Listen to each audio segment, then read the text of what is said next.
Hello friends, welcome to Chhota Kavin YouTube channel. ಇವತ್ತು ನಾವು ಒಂದು ಚಿಟ್ಟೆ ಹೇಗೆ ಹಂತ ಹಂತವಾಗಿ ಚಿಟ್ಟೆಯಾಗಿ ಪರಿವರ್ತನೆ ಆಗುತ್ತೆ ಅನ್ನೋದನ್ನ ಒಂದು ಕಥೆ ಮೂಲಕ ತಿಳಿದುಕೊಳ್ಳೋಣ. ಇವಾಗ ಸ್ಟಾರ್ಟ್ ಮಾಡೋಣ. Let's begin. ನೀವು ಚಿಟ್ಟೆಯನ್ನು ನೋಡಿದ್ದೀರಲ್ಲವೇ? ಅದೊಂದು ಸುಂದರವಾದ ಕೀಟ. ಅದಕ್ಕೆ ಬಣ್ಣ ಬಣ್ಣದ ರೆಕ್ಕೆಗಳಿವೆ. ಅದು ಹಾರುತ್ತಾ ಸಾಗಿ ಹೂವುಗಳ ಮೇಲೆ ಕುಳಿತುಕೊಳ್ಳುತ್ತದೆ. ಅದು ಚಿಟ್ಟೆಯಾಗುವ ಮೊದಲು ಜೀವನದಲ್ಲಿ ಕೆಲವು ಘಟ್ಟಗಳನ್ನು ಹಾದು ಬಂದಿರುತ್ತದೆ. ಮೊದಲನೆಯದು ಮೊಟ್ಟೆ. ಮೊಟ್ಟೆ ಒಡೆದು ಹುಳದ ರೂಪದಲ್ಲಿ ಹೊರಗೆ ಬರುತ್ತದೆ.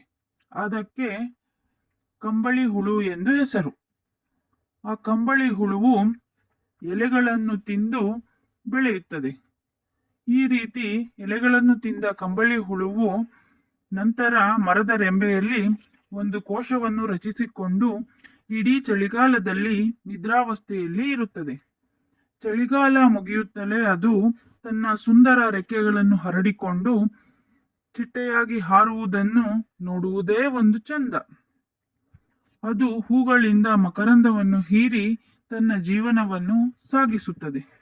ಕೊನೆಯಲ್ಲಿ ಹೆಣ್ಣು ಚಿಟ್ಟೆಯು ಮೊಟ್ಟೆಗಳನ್ನು ಇಡುತ್ತದೆ. ಈ ರೀತಿಯಾಗಿ ಮೊಟ್ಟೆಯಿಂದ ಚಿಟ್ಟೆಯ ಜೀವನ ಚಕ್ರ ಪ್ರಾರಂಭವಾಗುತ್ತದೆ.